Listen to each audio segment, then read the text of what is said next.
waaw bisimilah macha allah gars yi maa ngi leen di nuyu bu baax mbokki amateurs yi fu waay mën a nekk Dev Live nee na la jàpp loxo tey lundi 21 avril 2025 Moustapha Dieng Mbacke yéen a di ko dugg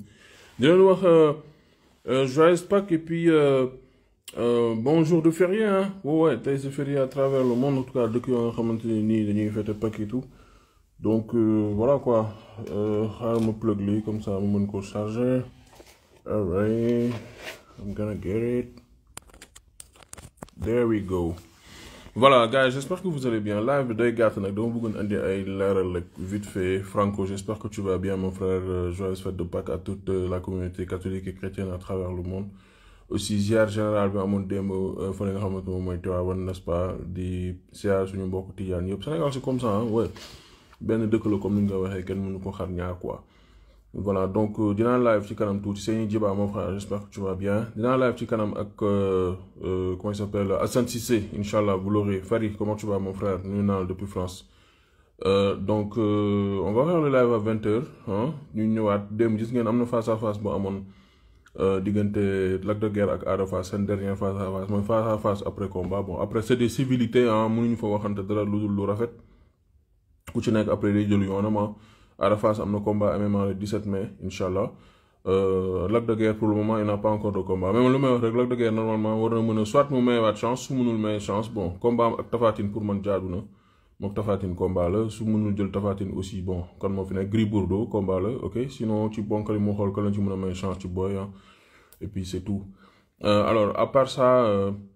le 26 avril, dimanche bi Inch'Allah, Sa Thiès dina def face à face avec Zarko. Zarko mi ngi état non, Abidjan, États-Unis la bëggoon wax. Zarko mi ngi Abidjan, mais war na ñëw def ci face à face moom ak Sa Thiès. Loolu dina am bu soobee Yàlla. Démb sa daan face à face xaw na tàng diggante Modou Anta Thiès ak Prince bu Pikine. Alors ñoom ñaar voilà xas-xasloo nañu am ba dañuy xaw a jug tuuti. Bon loolu tamit boo xam ne su luy jaay combat bi neexal ko combat wu le 4 mai lay doon bu soobee Yàlla quoi. Mais li wër te leer mooy combat bi bon vraiment je sais pas quoi mais Modou Anta pour mu daan il va falloir parce que booy dama ko sudee fa bëri waay gars yi nañu waxante dëgg combat bi vraiment démb nag yàggoon naa gis ñoom ñaar gis naa leen nii sax vraiment boobu bu ñu defee seen face à RTS mais démb bu leen xoolaatee ay non c'est pas un bon casting quoi man bëgg naa Modou Anta mu bett ma ci combat bi donte sax ben côté ñenn ñi mën nañ ko jox favori et tout quoi tu vois gars yi ni mu ko sutee dafa bari quoi ni mu ko sutee dafa bari trop tu vois après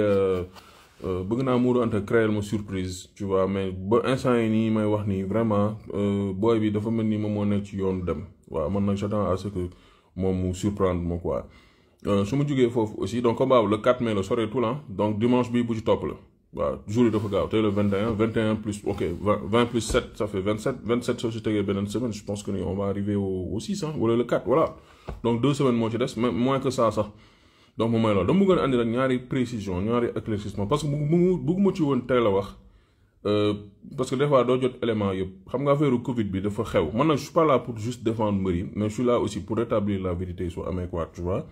ñu ñëpp on est d'accord par rapport ak fond Covid yi ñu ñëpp on est d'accord que ni moom xaalisu réew mi ak réew mi mu mun ci nekk man Canada laa nekk sax ñu loo lekk xaalisu Canada saa ba pare ñëw di tambambaal ci yoon bi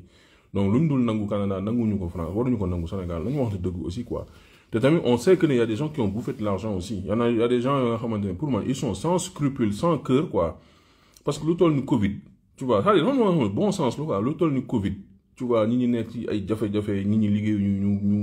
ñu confiner leen et tout nga jël seen xaalis di lekk mais il faut être un assassin quoi pour faire ça limite tu vois gars yi di si gagner ay marché et tout xam nga moom mooy loolu quoi man nag bëgguma ku ma xam ku ne xam na ni man je fonctionne pas en termes de politique diw lii non ça c'est pas mon problème li politiciens yi def loolu ñoom seen problème la ça c'est pas mon problème man li ma ñor sama problème fa la nekk ci làmb ci loolu laay wax ci loolu laay yem parce que maîtriser wu ma politique donc su ma ci waxee damay juum te damay tarxiis ok léegi képp ku lekk moom da nga fay mais li nga xamante ne moom mooy wàllu làmb tamit la vérité en est que li ñu wax ci Gris Bordeaux ak Modou Lo surtout ñoom ñaar amul quoi gars yi je me suis renseigné damay wax na suma axulaay taala démb def naa émission ak L'Oeil du Tigre ak Gris 2 avant caméra yi di tàkk waxtaan nañu bi caméra yi tàkkee wax na ci nee na Gris Bordeaux buñ koy convoqué il y a 7 mois de ça moom rumeur yi da ko dégg nii ci télé yi te tamit bu pensé ne kenn du génnee benn vidéo ba nga xamante ni convoqué nañu kii à gauche je sais pas nag après c'est quoi le but mais convocation boobu amul naka noonu aussi ci Modou Lo seetaan ngeen comment il s'appelle kii ànd ak Modou Lo Papis Xarañ Lo voilà Papis Xarañ Lo seetaan ngeen ko ci live Fadam dégg ngeen tamit lu mu wax foofu quoi tu vois après nag tu ne comprends pas les informations je sais pas ndax ñun suñu journalistes yi je comprends pas mais wax dëgg neex yàlla les principaux concernés ñoom seen jëmmi bopp sax yëguñu ne dañ leen convoqué Papis merci beaucoup xam nga après lan lañ ci jublu quoi c'est quoi le but xam nga làmb même su dee 2 millions état sax dafa bari xaalisu état moom suñu la ko mayul bul laal bul jege c'est aussi simple que ça xaalis man du ma xeeb xaalis mais tamit su dëgg jotee aussi dañ ko wax quoi ni Gris Bordeaux ni Modou Lo ni aucun lutteur n'est concerné te pourtant làmb aussi ils ont beaucoup fait durant le Covid ils ont yëkkati nañu su ma juumalee plus de 20 millions ci ay yeneen koy fàttaliku temps Matar Ba booba Matar Ba moo nekkoon ministre du sport Abdoulaye Diouf Sarr su ma juumul il était ministre de la santé mais yëkkati woon nañu ay madaar ay affaires yu bari à hauteur de 20 millions ils l'ont dit mais pourquoi gars yi duñu xool gestes yu naaj yooyu ñu def ko quoi. doo comprendre quoi en fait finalement je sais pas mais j'ai comme s'il y a un acharnement mbëri dañu xaw a sonn aussi waxuma ne mbëri tamit mooy loolu ils sont des saints non di jaale aussi vraiment la communauté catholique le pape François ñun ñëpp yëg nañ ñi xam depuis ce matin c'est une triste nouvelle que génn na àdduna yàlla na ko yàlla yërëm te xaare ko àjjana tu vois mais j'ai l'impression que ni bon depuis bu ñu demee palais dafa am benn genre rancune wala bu ñu leen jàppee quoi man je comprendre ma xam nga tamit mënuma maîtriser lépp je ne sais pas comprendre mais ce qui est sûr man moom li ma mën a wax te mu leer ma te ma renseigné wu mu leer ma nañ mooy Gris Bordeaux yëgul tinul convoqué nañ ko bu ñu ko convoqué il y a 7 mois de ça mais convocation bii nii amul ndax Gris 2 rakkam bi mu bokkal ndey ak baay moo ma ko wax te kenn du génnee aussi vidéo ba nga xamante ne convoqué nañ ko gars yi nag xamoon doo xam fu ñu jëlee seen kayit ak seen convocation ak doo ko comprendre mais loolu amul concernant Modou Lo aussi amul benn mbër boo nga xamante ne d'ailleurs le monde de la lutte ñoom ñoo gën a maanaam néew bénéficier sax ci affaire yi ndax yaa ngi dégg ay hôpitaux 130 millions yaa ngi dégg ay je sais pas moi dispensaires yeeg yeneen kii yaa ngi dégg ay millions et des millions mais làmb su baree ba bare xeebuñu ko nag mais su baree ba bare 10 millions lañ leen di toppee waa làmb imagine làmb ji yëpp te wax dëgg neex yàlla mbëri ndaw yi nii sax léegi dañuy fooyee 10 millions xeebuñu ko nag xaalisu jàmbur ndax téeméeru jàmbur sax téeméeram la waaw alalu jàmbur moom bafa la tudd bafa la sant bafa na nga ko fa ba tu vois mais nag pour benn affaire bu toll noonu gars yi bëgg koy rëyal pataawal ko def ko benn affaire boo nga xamante ne un truc national finalement ça sent de l'acharnement quoi gars yi nañu waxante dëgg aussi nañu waxante dëgg tu vois il suffit que mu am benn affaire bu ndaw même man je l'ai senti bu ñuy tëj làmb bi quand on a voulu fermer la lutte mais il y a des gens yoo xamante ni c'était même c'était un débat national quoi bon peut-être tamit làmb moo toll foofu mais man je pense que ni mbëru làmb yi bëri nañu sikk trop mbëru làmb yi mais nag xaalisu kii nii xanaa peut-être mën nañ dugg nag ci bureau député yi ñu leen di may ay xaalis comme ñoom seen ñaanatu yooyu ñuy def noonu mais xaalisu Covid bii nii waxuma laalu ma ci de mais lenn xam naa ko mooy ñu ñuy wax seen tour nii muy Gris non il n'est pas concerné non il n'est pas du tout concerné man laaj naa Maodo Gris nekkul lu tax bi affaire bi amee moom Gris Bordeaux ci jëmmi boppam génnul mu ne non et puis si on se rappelle d'une chose moom ci jëmmi boppam on l'avait accusé fii ci affaire de soo leen koy fàttali ko affaire de nervi boobu c'était même un ministre ci boppam je pense que le ministre il s'appelait Malick Sall il l'avait dit sur France 24 yéen a ngi koy fàttali ko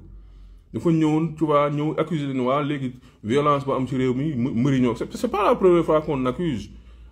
les lutteurs de violence wala yooyu loolu amoon na fi Coly Faye numéro 2 on l'avait pas accusé ici de kii de nervi gars yi dañuy jékki-jékki rek génnee benn photo Eumeu Sène nervi kii kërëb gars yi montage collé surtout depuis TikTok ak yu demee noonu waxuma ne nag ils sont blancs comme neige sama wax nag dama bëgg muy leer ndax nag mbëri ils ne sont pas blancs comme neige waaw ils ne sont pas blancs man mii je ne suis pas blanc comme neige fii personne n'est blanc comme neige mais ci cas précis bii nii souvent aussi je sais parce que tamit seen tour ça day jaay quoi il suffit nga ne un tel lutteur tey Modou Lo foo ko taf dalay wër leer ni que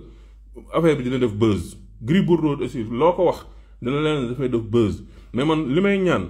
mooy balaa ko tamit gars yi di wax yenn yi bu ñu sukkandiku nañ woo la personne concernée parce que numéro Gris Bordeaux je pense que ne jafewul soo mënul jot Gris Bordeaux nga woo Moustapha Gueye soo mënul woo Moustapha Gueye nga woo Gris 2 wala nga woo Abbas Ndoye président de Fass côté Modou Lo aussi jafewul jot Modou Lo ku ko mënul jot demal ci Ibulaay wala Papis Xarañ gis ngeen Papis Xarañ lu mu wax ci live Fadam tu vois donc c'est des montages c'est des accusations c'est bëgg taxal nit ki noonu aussi bon man je me dis que ni it's not fair at all xam nga loolu c'est pas fair quoi tu vois donc na gars yi aussi di joxe les bonnes informations man démb vraiment bi may waxtaan ak Gris bi ma wax Gris 2 bi ma waxee ne que grand frère am Gris Bordeaux yëgul sax ni maanaam moom moo mujj yëg na dañ koo convoqué affaire bi ça m'a fait un tilt quoi tu vois ak tamit je me suis dit tamit intelligemment ak fi xaralay toll xanaa nit suñ ko convoqué fenn sax di nga xaw a am benn vidéo di nga gis ne nga ah Modou Lo kat filmé nañ ko tu vois Eumeu Sène de filmé nañ ko damaa wax turu Eumeu Sène moom tamit yoonam newu ci Gris Bordeaux filmé nañ ko affaire yi xaw a fuité ñu gis leen ñuy dugg di génn affaire mais loolu tamit je pense que ni on n'a pas vu cette vidéo lu ñu am daal ay journalistes yu toog ci seen plateau di génne di lire ay affaires ñu publier ko un peu partout te tamit sans faire de vérification man honnêtement je trouve que ni c'est quand même un peu grave donc nañu revenir un peu à la raison tu vois tamit xam lu ñu koy waxatee weddi tuuma du ragal setal sa der la tu vois mais on les accuse un peu à tort donc loolu laa bëgg a wax de toute façon on va se donner rendez-vous ci kanam tuuti à 20h tu vois bon Mansour mënu lire quelques commentaires hein les lutteurs doivent être apolitiques parce que les politiciens ont leur mbër waaw c'est vrai mais xam nga tamit am na lu ma waxoon démb ci plateau bi le problème mooy quand tu deviens apolitique à un moment donné politiciens yi ñoom ñooy décider de tout à un moment donné il faut que ñoom ñu impliqué wu ci politique bi pour mën a am yenn postes yi parce que sans ça ils vont toujours être xam nga mbëri lenn moo leen yàq par rapport ak jeunesse bi par exemple lu muy xeex man après j'ai compris une chose quoi mbëri li leen yàq lenn la mooy quand la jeunesse se bat pour une raison ou pour une autre ils sont pas à leur côté ça moom il faut le dire aussi ça c'est la vérité su jeunesse bi di xeex tu vas voir les rappeurs s'impliquer moo tax après rappeurs yi su ces deux postes yi jotee j'aime même pas utiliser le terme de ces deux postes sax mais tey tu vas voir des rappeurs PCA loo nga xamante c'était impensable avant tu vas voir des rappeurs qui ont de très bons postes des postes de décision des postes yoo nga xamante ni ils sont respectés mais mbëri quand il y a un problème patt la ñuy def ñun man loolu yàgg naa leen ko reprocher que ñoom quand quelque chose se passe des fois quand tu vois certains trucs war nga mën a def sa vidéo ñoom naxarlu ko mais ñoom ils sont dans leur coin tranquille man maa ngi lire turu nit dof voilà nit dof dafa xeex ak lu waaye mën a wax quoi nga ànd ak moom man je t'ai pas de Pastef pour dire la vérité tu vois mais il faut avouer aussi que ni wax dëgg na yàlla dañu xeex ba am ñu nga xamante lu ñuy am ñu am ko tu comprends moo tax léegi nii voilà man j'écoute beaucoup de rap quand je vois par exemple tey benn rappeur nga dem ba nekk benn PCA honnêtement c'est ma fierté quoi tu vois ce que je veux dire en tant que jeune tu vois su ma gisee par exemple kenn ñëw xeex ba am benn kii man tamit c'est ma fierté parce que jeune je me dis que ne dañu war a nekk di occuper yenn postes yi tu vois ce que je veux dire mais il ne s'implique pas comme kii lu mu ko waxee yow tu t'impliques pas dans le développement da ngay gis sax mbër su nekkee ci koñ ce que man personnellement ce que je leur reproche souvent ñoom su ñu amee làmb tu vois ñëpp war a ñëw assister maanaam sonn si seen lamb baare ko ñi fii tëgg kii yooyu yëpp c'est bien mais yow ban action sociale ngay defal communauté bi y en a qui le font mais c'est pas beaucoup ñoom suñu paree seen lamb pare na si bale seen koñ sax mënuñu ko ñu bëri si ñoom tu comprends tu ne les sens pas impliqués dans la jeunesse ñoom daal suñu soxlaa le jeunesse bi war a ñëw mais su jeunesse bi soxlaa tamit que ce soit seen koñ wala yooyu ñoom ils sont dans leur coin tranquille moo tax lépp loo nga xamante ne dafay am rek dafay ñëw malheureusement mu retourner wu contre ñoom parce que on les sent pas am na nag ay yenn lutteurs yoo nga xamante ni tu les sens quand même un peu au bord de la jeunesse et tout tu vois donc ça aussi il faut le dire quoi mais ce qui est sûr et certain il faut que lay daanale encore une fois on va se donner rendez-vous inchallah ci kanam tuuti à 20h ak Assane on va faire un peu le revue de l'actualité bu ñu fàtte le 4 inchallah combat Prince ak ki nga xamante ne moom mooy comment il s'appelle am na ay journée claf aussi yu nekk ci biir Mourou Anta il va y avoir aussi le 26 dimanche prochain le face à face que j'attends énormément diggante Sa Thiès ak Zarko loolu dina saf n'est-ce pas lamb ji instant xawoon na nelaw tuuti mais mi ngi commencé di sadiat par doucement leneen oo xamante ne moo ci topp aussi moom mooy pour foofu sax lay daane live 20h ak Assane Cissé inshallah kon kii di Gris Bordeaux maanaam yëgul tinul taqewul ci affaire yi